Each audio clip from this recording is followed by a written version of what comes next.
Bismillahirrahmanirrahim. Alhamdulillahirabbil alamin. Wa bihi nasta'in ala umurid dunya waddin. Wassalatu wassalamu ala asyrafil anbiya wal mursalin Sayyidina Muhammadin wa ala alihi wa sahbihi ajma'in. Qala al-musannif al-imam Abu Hamid al-Ghazali rahimahullah wa nafa'ana bi ulumihi. Fa in qulta kilat tariqaini mushkilun fa awdih lana minhuma ma yusta'anu bihi ala tahsilil ma'rifati wat tawassuli bihi ilal mahabbah. Fa'lam anna at-tariqal awwal anna at-tariqal a'la huwa al-istishhad bil haqqi subhanahu wa ta'ala ala sa'il khalqi fa huwa ghamidun wal kalamu bihi kharijun an haddi fahmi aktsaril khalqi fala fa'idata fi iradihi bil kutub. Wa amma tariqul ashal al adna fa aktsaruhu ghairu kharijin an haddil ifham wa innama kasratil afham anhu li i'radiha anit tadabburi wa ishtighaliha bi syahwatid dunya wa huzuzin nafsi wal mani'u min dzikri hadza ittisa'uhu wa kathratuhu wa insyi'abu abwabihil kharijah anil hasri wan nihayah izma min dzarratin min 'alas samawati ila tukhumil aradin illa wa biha ajaibu ayatin tadullu ala kamali qudratillahi ta'ala wa kamali hikmatihi wa muntaha jalalihi wa azamatihi wa dzalik mimma la yatanaha bal law kana al-bahru midadan li kalimati rabbi lanafidal bahru qabla an tanfada kalimatu rabbi fal khawdu fihi inrimasun fi bihari ulumil mukashafah wala yumkinu ayyudataffala bihi ala umuril muamalah walakin yumkinir rumzu ila mithalin wahid alal ijaz liyaka'at tanbihu li jinsihi fanaqul. Arti dari kalam Imam Al-Ghazali rahimahullah wa nafa'ana bi ulumih. Jikalau kamu mengatakan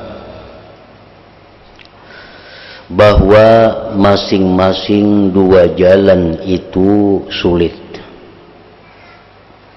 maka terangkanlah kepada kami dari dua jalan itu apa yang dapat tertolong dengannya untuk ma'rifat dan bisa sampai dengannya kepada cinta terhadap Allah subhanahu wa ta'ala.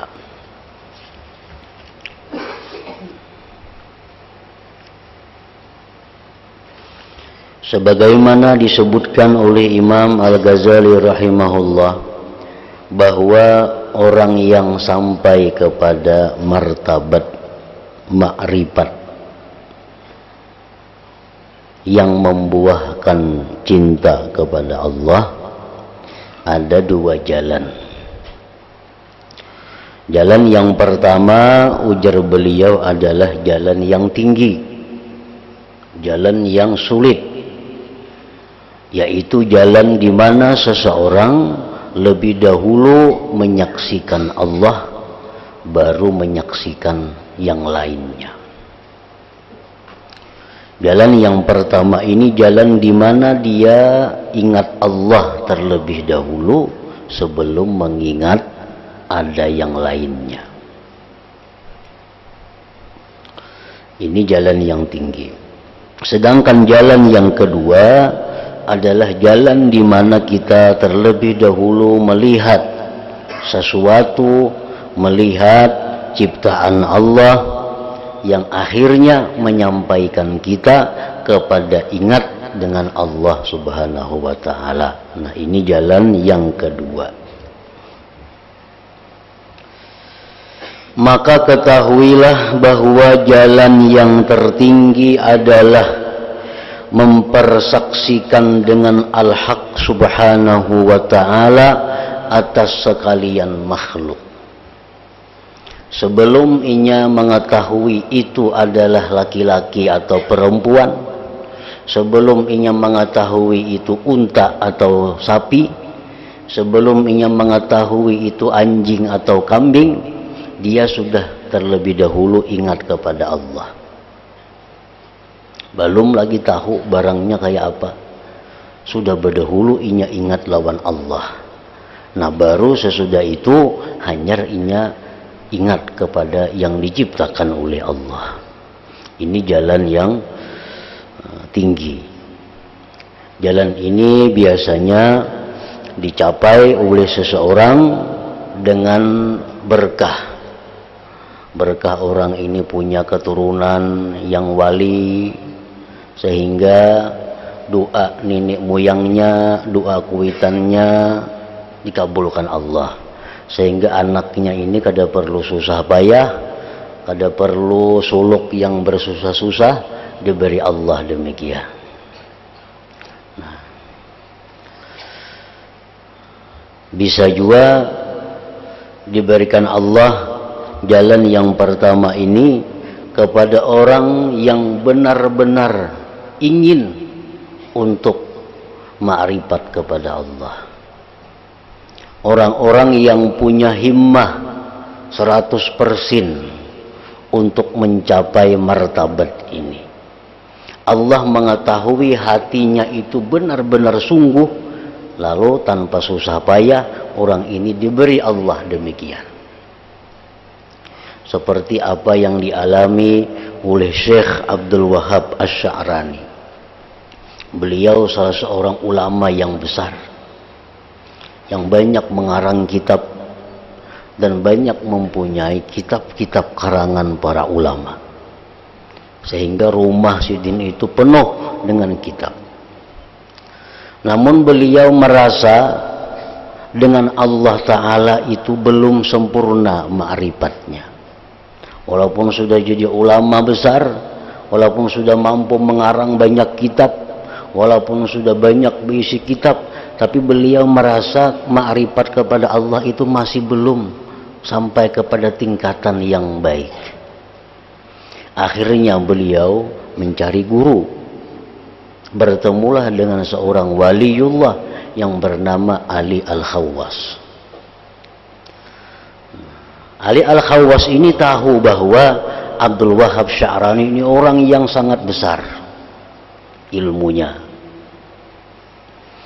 Terjadilah di situ pemandiran, terjadi dialog. Ujar Syekh Abdul Wahab Sya'rani, wahai Syekh Ali, ulun ni hendak minta lajari lawan pian ma'rifat kepada Allah nang sempurna. Karena selama ini ulun merasa belum lagi ma'rifat lawan Allah. Ujar Syekh Ali Al-Khawwas, bisa, kita bisa belajar itu. Cuma syaratnya yang pertama, sebelum aku mengajari kepada engkau ilmu ma'rifat itu, syaratnya yang pertama, kitab yang kamu miliki itu seluruhnya engkau buang ke laut. Itu syarat yang pertama. Sebelum aku melajari ikam ilmu ma'rifat itu, kitab-kitab nang hibak rumah hikam tu bawa ke pinggir laut, larutakan di laut. Bila ikam mampu itu, hanya ikam masuk hendak belajar lawan aku. Nah, karena Syekh Abdul Wahab Sya'rani ini punya himmah, punya keinginan yang tinggi, nah, untuk ma'rifat kepada Allah, akhirnya beliau laksanakan. Bulik ke rumah, kumpulkan kitab, beberapa unta membawa kitab itu. Sampai di pinggir pantai, ujar Sidin, aku menangis. Kitab itu kumpulkan, disuruh guru buang semuaan ke laut. Nah, cuma karena ingin mendapatkan ma'rifat itu, laksanakan. Nah, akhirnya kitab Sidin yang hibak rumah tadi dibuang ke laut. Dibuang ke laut. Sudah tuntung dibuang ke laut, selesai, datang kepada Syekh Ali Al-Khawwas. Wahai guru, kitab sudah ulun buang ke laut. Nah, ujar Syekh Ali Al-Khawwas, bila ikam sudah membuang kitab ke laut tuh, iya sudah. Itu pelajarannya, ikam sudah sampai kepada Allah Ta'ala.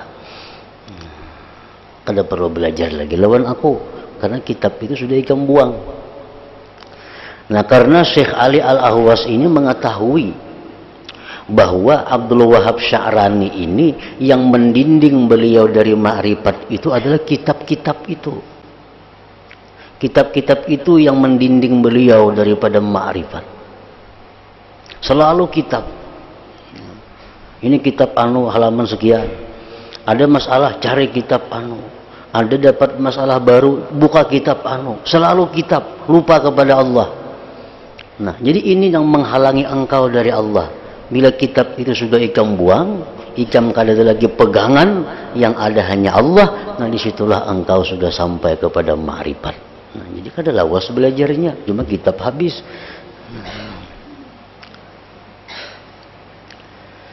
Nah, ini orang yang punya himmah yang kuat, punya keinginan yang kuat, diberi Allah ma'rifat.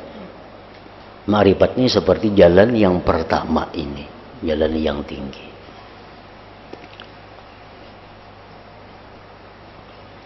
Jadi artinya dari kisah itu kita ambil faedah, selama hati kita ini masih bergantung, masih terkait, masih bersandar kepada selain Allah, maka kita kada akan dapat ma'rifat yang sebenarnya itu. Kada akan dapat.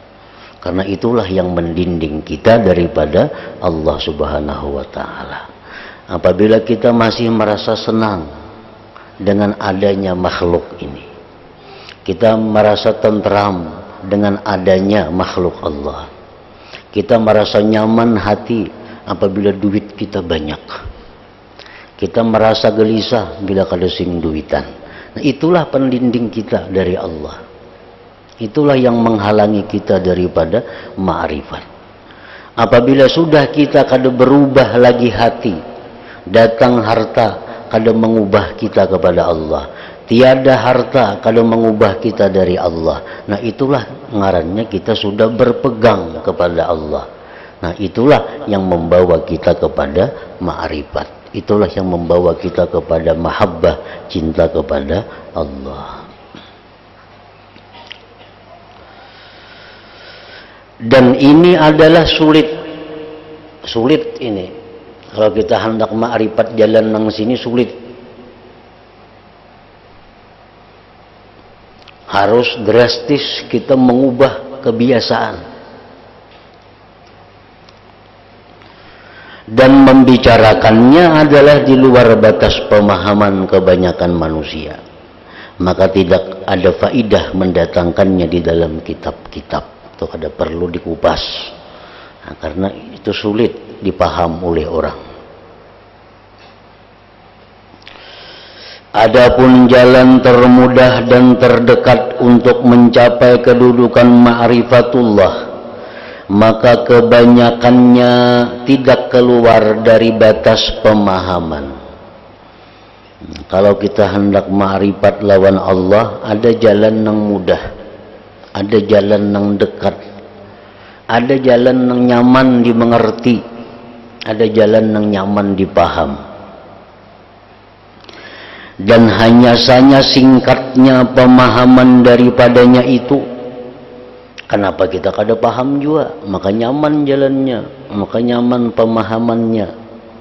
Tapi kita kada paham juga, karena berpalingnya pemahaman-pemahaman itu dari tadabbur dan sibuknya dengan nafsu syahwat duniawi dan keuntungan-keuntungan diri. Dan yang mencegah daripada menyebutkan ini adalah karena luasnya dan banyaknya dan bercabang-cabang bab-babnya yang keluar dari hitungan dan batas akhir. Itu nang maulah kita ini kada bisa mendapat martabat ma'rifat itu. Padahal mudah aja dipaham, kadang ngalih. Tapi karena kita kadang mau menggunakan pemahaman kita ke sana, kita kadang mau menggunakan pikiran kita ini ke sana, kita hanya mau menggunakan pikiran kita untuk kepentingan duniawi dan kepentingan diri sendiri. Nah, itu yang menyebabkan kita kada bisa ke sana. Padahal jakanya mau kawa, jakanya mau kita kawa lewat jalan sini.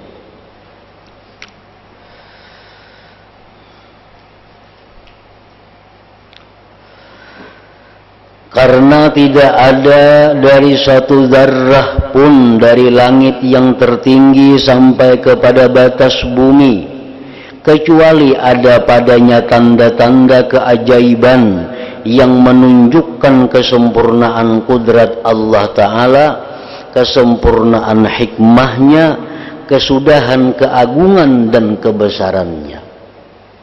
Mun mau tuh kita berpikir kadang alih, karena semua anang ada ini itu menunjukkan kepada kekuasaan Allah.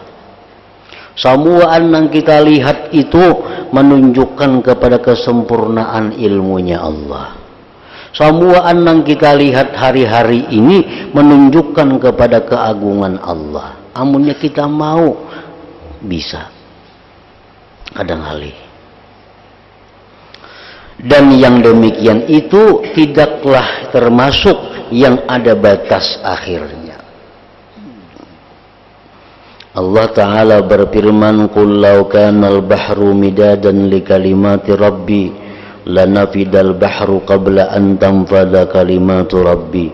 Artinya, ketahuilah kalau sekiranya lautan menjadi tinta untuk menulis kalimat-kalimat Tuhanku, niscaya habislah lautan itu sebelum habis ditulis kalimat-kalimat Tuhanku itu.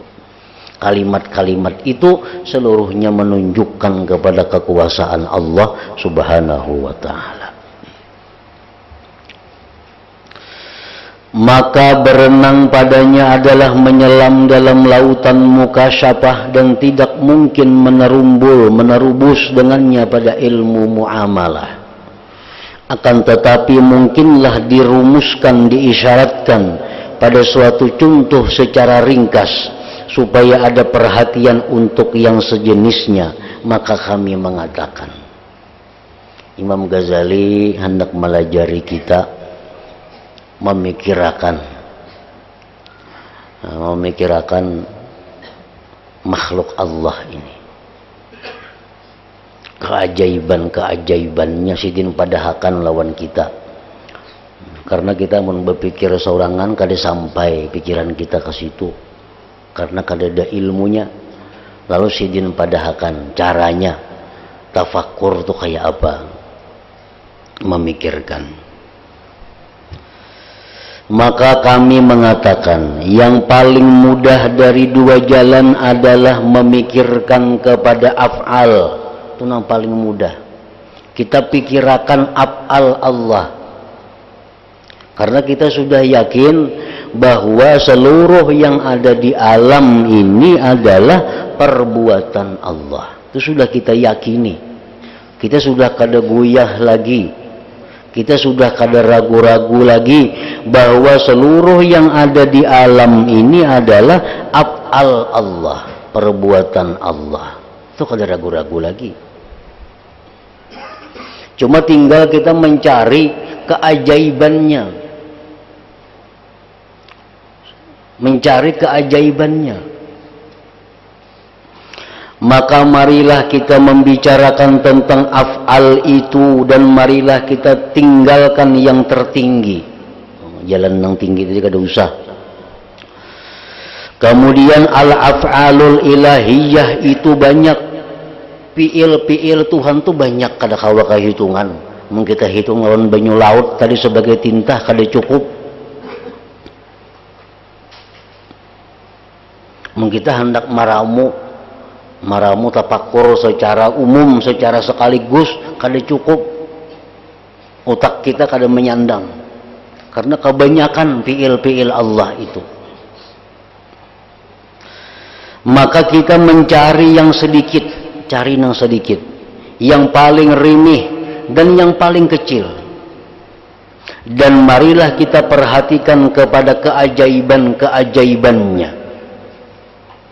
Kalau usah kita mencari nang alih-alih, cari nang halus, cari nang inting, cari nang nyaman ditemui. Kita pikirkan itu, ajaibnya barang itu. Kita ini sebenarnya hari-hari bertemu keajaiban, cuma kita kada memikirkan, lalu kita kada tahu apa ajaibnya.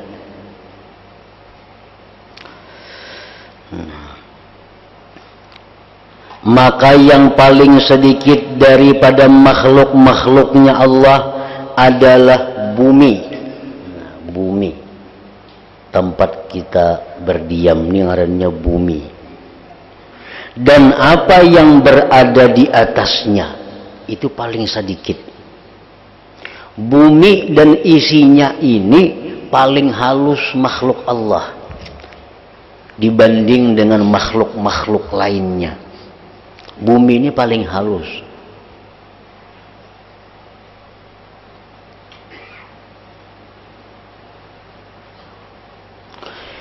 Yakni dibandingkan kepada para malaikat dan kerajaan-kerajaan langit.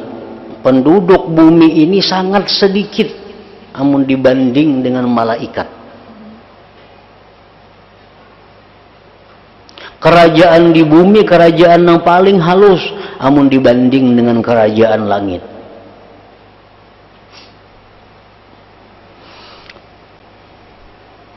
Nah, kita tahu bahwa bumi ini ternyata paling halus, dan isi bumi ini, penduduk bumi ini paling sedikit di antara makhluk ciptaan Allah yang lainnya.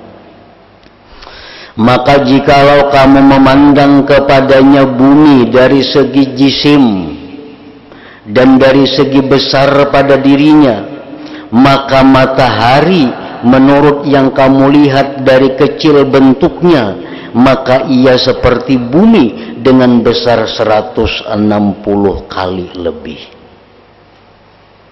Matahari yang kita lihat halus tuh, itu padahal amun diukur lawan bumi ini 160 kali lipat bumi genalnya matahari itu. Ciptaan Allah. 160 kali lipat bumi matahari itu. Dan matahari itu kada sabiji andaknya, kada sabuting. Cuman yang kita tahu aja sabiji, ada miliaran matahari di sana. Kita kada usah bicarakan itu, kada sampai pikiran. Kita bicarakan nang parak lawan kita nang di bumi ini aja. Hendak melihat keajaiban bagaimana kuasanya Allah Subhanahu wa taala. Maka perhatikanlah kepada kecilnya bumi dengan dibandingkan kepadanya matahari itu.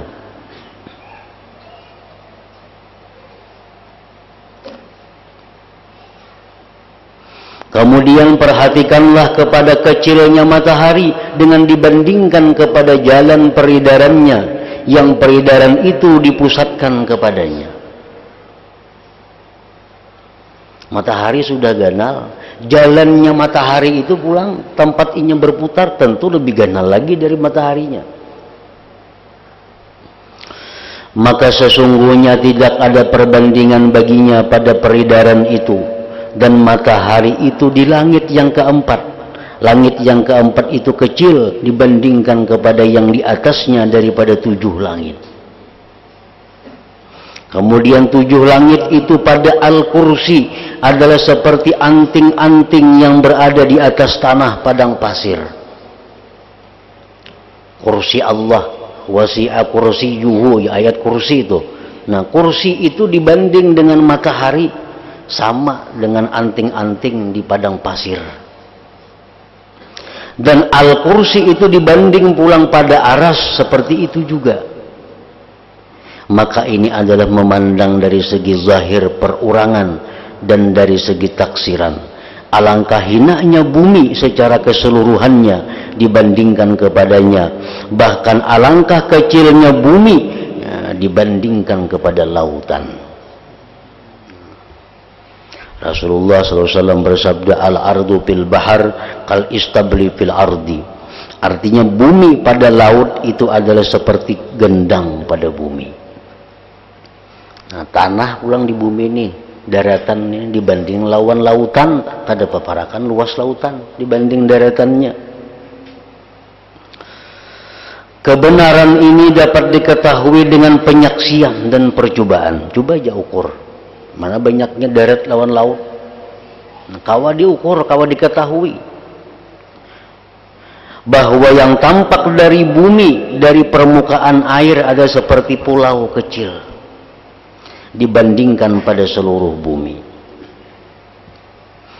Kemudian perhatikanlah kepada anak Adam yang dijadikan dari tanah, yang ia adalah sebagian dari bumi. Disuruh kita menyaksikan manusia, yang manusia itu dibuat dari tanah. Perhatikanlah kepada hewan-hewan yang lainnya, dan perhatikanlah kepada hewan yang kecil dengan dibandingkan kepada bumi. Kita bandingkan pulang bumi lawan manusia, asagana lah pulang bumi itu manusia. Kita bandingkan pulang nyamuk lawan manusia, asagana pulang manusia itu. Tinggalkanlah darimu akan semuanya itu, kada usah dipikirkan itu kegenalan. Maka yang terkecil dari apa yang kita ketahui dari hewan-hewan itu ialah nyamuk, taun dan sejenisnya. Allah Subhanahu wa ta'ala dalam Al-Quran menyatakan, innallaha la yastahi ayyadriba mathalan ma ba'udatan fama fawqaha, surat Al-Baqarah. Artinya Allah Subhanahu wa ta'ala tidak malu, Tuhan tuh kada supan maulah nyamuk sebagai contoh. Karena Allah menurunkan dalam Al-Quran itu ada kisah nyamuk, dalam Al-Quran ada kisah laba-laba. Itu orang kafir menghina, nah apa Quran itu kisah nyamuk ada, maka turun dari langit, nah dikisahkan nyamuk, Al-Ankabut, laba-laba. Nah Allah kada malu membuat contoh itu nyamuk. Karena bagaimanapun hebatnya manusia bersatu berkumpul, maulah seekor nyamuk pun mereka kada bisa. Jadi Tuhan kada malu mencontohkan nyamuk sebagai contoh. Maka perhatikanlah nyamuk atas kadar yang kecil bentuknya, dan pikirkanlah dengan akal yang ada dan pikiran yang bersih. Perhatikanlah bagaimana ia diciptakan oleh Allah sama dengan bentuk gajah. Nyamuk itu sama lawan gajah putungannya. Yang mana gajah adalah hewan yang terbesar. Karena Allah menciptakan untuk nyamuk belalai seperti belalainya gajah. Diciptakan untuk nyamuk itu atas bentuknya yang kecil sekalian anggota tubuhnya. Nyamuk tuh bujur halus tapi lengkapnya bebatis, betangan, bemulut, behidung, bemata, semua lengkap. Sebagaimana Allah menciptakan untuk gajah, Allah ciptakan nyamuk kayak itu juga. Dengan tambahan lagi, nang gajah kada ada berisi 2 sayap untuk nyamuk. Gajah kada bersayap, nyamuk ada sayapnya. Perhatikanlah bagaimana Allah Ta'ala membagi anggota badan nyamuk yang zahir. Maka dia menumbuhkan sayapnya, mengeluarkan tangan dan kakinya, membelah pendengaran dan penglihatannya, dan dia mengatur anggota batinnya daripada anggota-anggota untuk makan dan alat-alatnya. Kita bayangkan kayak apa Allah itu maulah nyamuk itu, di mana matanya nyamuk tuh, di mana telinganya, di mana mulutnya, di mana parutnya, di mana pengamihannya.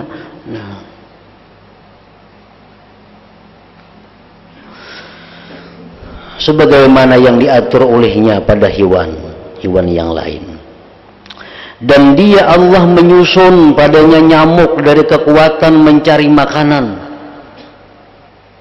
menarik, menolak, menahan, dan menghancurkannya makanan itu. Seperti yang telah disusun pada hewan-hewan yang lain.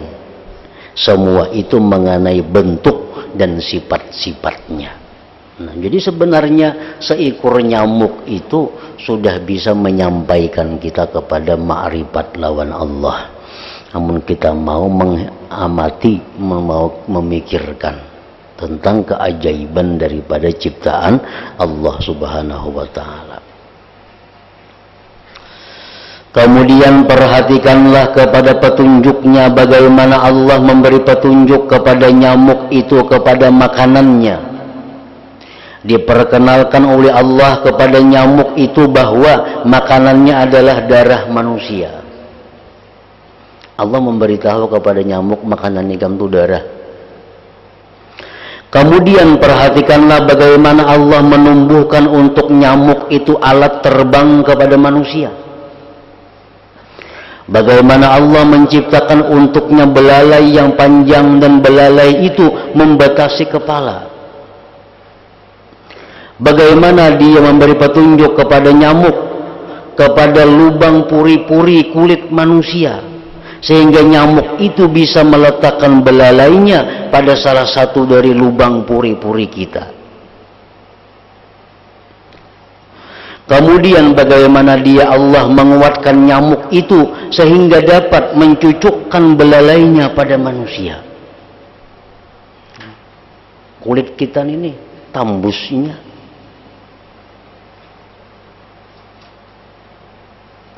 Dan bagaimana Dia Allah mengajarkan nyamuk itu menghisap dan meminum darah.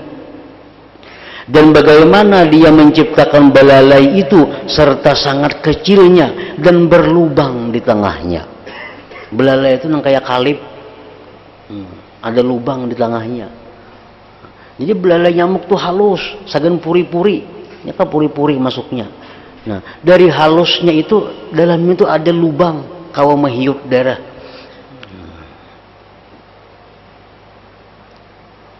Sehingga bisa mengalir darah yang halus dan sampailah ke dalam batinnya, ke dalam perut nyamuk.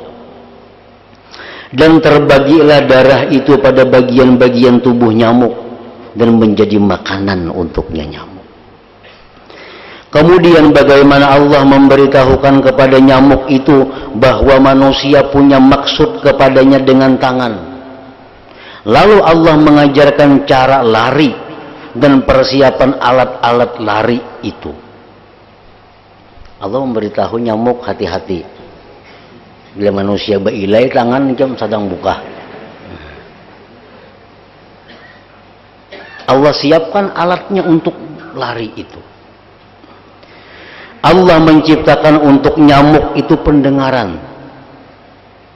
Yang mana pendengaran itu ia mendengar ringannya gerakan tangan. Kemudian ia menjauh daripadanya.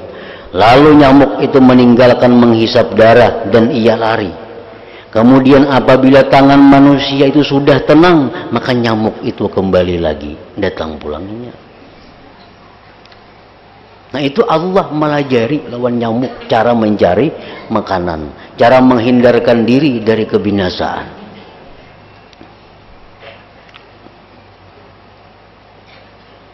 Nah, ini ngarannya kita hendak ma'rifat lawan Tuhan melalui af'al, melalui fi'il Allah. Bagaimana ajaibnya. Kemudian perhatikanlah bagaimana Allah menciptakan untuk nyamuk itu 2 biji mata. Nyamuk itu bermata, 2 biji lagi matanya. Sehingga ia bisa melihat tempat makanannya. Nah, daripada hawasnya nyamuk itu, ia melihat puri-puri. Di puri-puri itu memasukkan belalainya. Mata nyamuk itu lebih tajam daripada mata kita. Sehingga ia bisa melihat tempat makanannya, lalu ia mendatanginya serta kecilnya kadar ukuran mukanya. Kayak apa muka nyamuk tuh halus benar, lengkap 2 mata ada. Perhatikanlah kepada biji mata setiap binatang yang kecil. Biji matanya itu tidak ada pelupuk matanya. Binatang nah halus-halus tuh bermata tapi kada berpelupuk mata. Padahal pelupuk mata adalah yang mengkilapkan kurnia mata dari kotoran dan debu. Allah telah menciptakan untuk nyamuk dan lalat 2 tangan. Maka kamu lihat lalat dan kamu mengerti, ia selalu menyapu 2 biji matanya dengan 2 tangannya itu. Ini kada bisa kelupak mata. Jadi menyapu matanya itu hanya dengan tangannya. Adapun manusia dan binatang yang besar, maka Allah menciptakan untuk kedua matanya pelupuk mata. Kalau binatang ganda itu berpelupuk mata. sehingga terkatuplah yang satu atas yang lain, dan tepi dua pelupuk mata itu tajam, maka terkumpullah debu yang menguturi biji mata, dan didoronglah ke tepi bulu mata. Allah menciptakan bulu mata itu hitam supaya ia mengumpulkan cahaya mata dan menolong untuk melihat. Dan baguslah bentuk mata, dan bersusunnya bulu mata ketika berterbangannya debu. Bersusunnya bulu mata itu mencegah masuknya debu dan tidak mencegah penglihatan. Jadi bulu mata kita ini sebenarnya adalah penghalang debu. Adapun nyamuk, maka diciptakan untuknya dua biji mata yang mengkilap tanpa pelupuk mata, dan diajarkan kepadanya cara mencemerlangkan mata dengan dua tangan. Dan karena lemah penglihatannya, nyamuk ini penglihatannya lemah, kamu melihatnya, ia selalu terbang ke arah yang terang lampu. Maka ia mencari cahaya siang. Maka apabila ia nyamuk melihat cahaya lampu di malam hari, ia menyangka bahwa ia berada dalam rumah yang gelap, dan cahaya itu adalah lubang dinding dari rumah yang gelap ke tempat yang terang.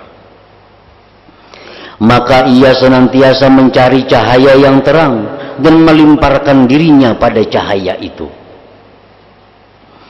Maka apabila ia telah melewati cahaya yang terang itu dan ia melihat kegelapan, maka ia menyangka bahwa ia tidak mengenai sasaran untuk keluar lewat lubang dinding, dan ia tidak mengerti atas jalan yang sebenarnya. Maka ia kembali kepada cahaya itu berkali-kali sampai ia terbakar.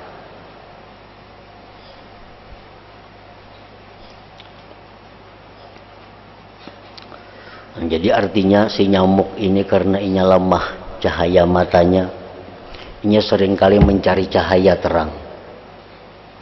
Dalam mencari cahaya terang itu bahkan kadang-kadang inya mengorbankan dirinya sampai mati terbakar karena cahaya terang itu. Dan barangkali kamu menyangka bahwa perbuatan itu semata-mata kekurangan dan kebodohan. Kita menganggap nyamuk itu bodoh. Kenapa? Karena ini hakun tajung ke api. Asal dapat tarang. Nyamuk itu mencari cahaya, ini hakun mati. Asal dapat tarang. Nah, kita mengira itu kekurangan nyamuk. Kita mengira itu kebodohan nyamuk. Maka ketahuilah bahwasanya kebodohan manusia itu lebih besar daripada kebodohan nyamuk. Kebodohan manusia lebih besar dari kebodohan nyamuk. Nyamuk dan binatang-binatang halus seperti nyamuk itu, inya menghurung api mencari cahaya. Ada sedikit binatang-binatang itu mati kepanasan. Tapi kada peduli, nang lain tetap kayak itu juga di tangan pulang. Kenapa? Nya mencari tarangnya itu, walaupun dirinya mati terbakar. Nah, apakah itu kita anggap satu kebodohan bagi binatang? Itu bukan kebodohan. Ada yang lebih bodoh daripada itu, yaitu manusia. Bahkan rupa manusia pada menuruti hawa nafsu dunia adalah rupa kupu-kupu yang senang berterbangan di atas api. Manusia-manusia yang hidupnya ini menuruti hawa nafsunya. Manusia-manusia yang hidupnya ini mengejar cita-cita duniawinya. Itu sama lawan kupu-kupu, nyamuk yang berterbangan di atas api. Karena tampaklah bagi manusia cahaya nafsu syahwat dari segi zahir rupanya. Manusia ini menyangka dari segi zahir bahwa mun aku kaya aku akan nyaman, amun aku punya jabatan aku akan nyaman, mun aku jadi kepala aku akan jadi nyaman. Nah, ini melihat dari segi zahir. Dan ia tidak tahu bahwa di bawahnya ada racun yang menenggelamkan dan membunuh. Sama lah kayak nyamuknya, kada tahu, dikiranya api itu menerangi aja, kada tahu bisa menghanguskan. Maka ia senantiasa melimparkan dirinya kepada nafsu keinginannya itu, sehingga ia tenggelam padanya. Ia terikat dan binasa untuk selama-lamanya. Maka mungkinlah kebodohan manusia itu seperti bodohnya kupu-kupu atau nyamuk tadi.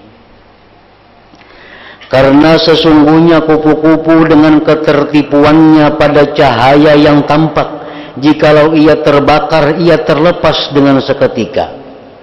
Kupu-kupu yang tertipu, dikiranya api itu tarang, nyaman, diparakinya, terbakar, tertipu. Tapi nya begitu terbakar, habis cerita. Ada lagi urusan. Bagi kupu-kupu, bagi nyamuk, bari-bari, begitu nya mati, habis kisah. Sedangkan manusia akan kekal di dalam neraka sepanjang masa atau dalam masa yang panjang. Manusia begitu gugur di dalam api hawa nafsu, terbakar, dia akan masuk neraka. Oleh karena itulah Rasulullah sallallahu alaihi wasallam menyeru kepada manusia dan bersabda, "Inni mumsikun bihujazikum 'anin nar wa antum tatahapatu fiha tahaputal farash." Ujar Nabi, sesungguhnya aku memegang erat pinggang kalian dari neraka. Ujar Nabi, aku nih habis-habisan. Ujar Nabi kita, memegang kalian jangan sampai masuk neraka. Sekuat tenaga ujar Nabi, aku ini mengikat kalian jangan sampai gugur ke situ. Dan kamu berjatuhan ke neraka seperti jatuhnya kupu-kupu itu. Tamsil, misal ini adalah satu sinar cemerlang yang ajaib dari keajaiban-keajaiban ciptaan Allah Ta'ala pada hewan yang paling kecil tadi. Pada hewan ada beberapa keajaiban. Jadi seekor binatang itu banyak keajaiban Allah. Yang mana jikalau berkumpul orang-orang yang dahulu dan orang-orang kemudian untuk meliputi dengan hakikatnya, niscaya lemahlah mereka dari hakikat itu. Kalau kita hendak mengetahui keajaiban seekor binatang tuh, hendak mengetahui keajaibannya secara lengkap dan dikumpulkan ahli-ahli profesor hewan ini, hendak menggali apa istimewanya, kelebihan-kelebihannya, maka mereka kada akan mampu, kada akan habis. Dan mereka tidak mengetahui atas perkara-perkara yang tampak dari bentuknya yang zahir. Yang zahir pun kada akan habis untuk diselidiki, untuk ditafakuri. Adapun makna yang tersembunyi dari yang demikian itu, tidaklah ada orang yang mengetahuinya selain Allah Subhanahu wa Ta'ala. Nah, orang-orang dahulu dikisahkan dalam Al-Quran, begitu melihat keajaiban-keajaiban, begitu melihat segala keindahan, Rabbana ma khalaqta hadza batila subhanak. Ya Allah, tidak engkau ciptakan ini sia-sia. Semuaan itu ada mengandung rahasia. Semuaan itu ada mengandung makna dari ciptaan Allah. Cuma kita kada tahu keajaiban-keajaibannya itu. Nang tahu sepenuhnya, nang tahu selengkapnya tentang keajaiban daripada satu ekor binatang, tidak ada selain Allah Subhanahu wa Ta'ala. Nah, jadi menggunakan pikir, menggunakan akal untuk tafakkur hal-hal demikian, itu menyampaikan kita kepada ma'rifatullah Ta'ala. Namun kita hakun menggunakan akal kita itu. Nah, kemudian pada setiap hewan dan tumbuh-tumbuhan itu ada keajaiban.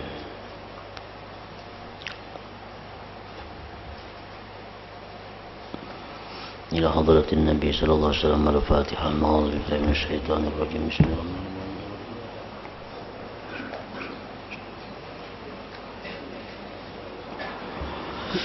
أفضل الذكر فاعلم أنه لا إله إلا الله محمد رسول الله لا إله إلا الله محمد رسول الله لا إله إلا الله محمد رسول الله لا إله إلا الله لا إله إلا الله لا إله إلا الله لا إله إلا الله لا إله إلا الله الله الله الله الله الله الله الله الله الله الله الله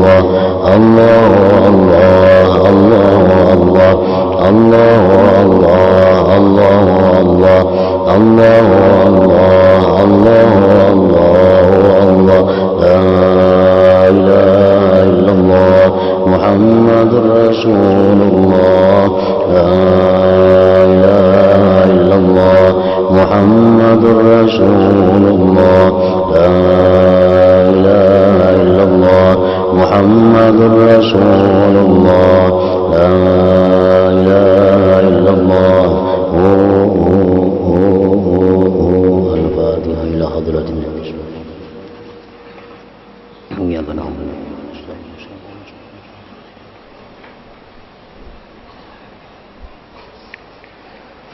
فيا أيها الراجون منه شفاعة صلوا عليه وسلموا تسليما اللهم صل وسلم وبارك عليه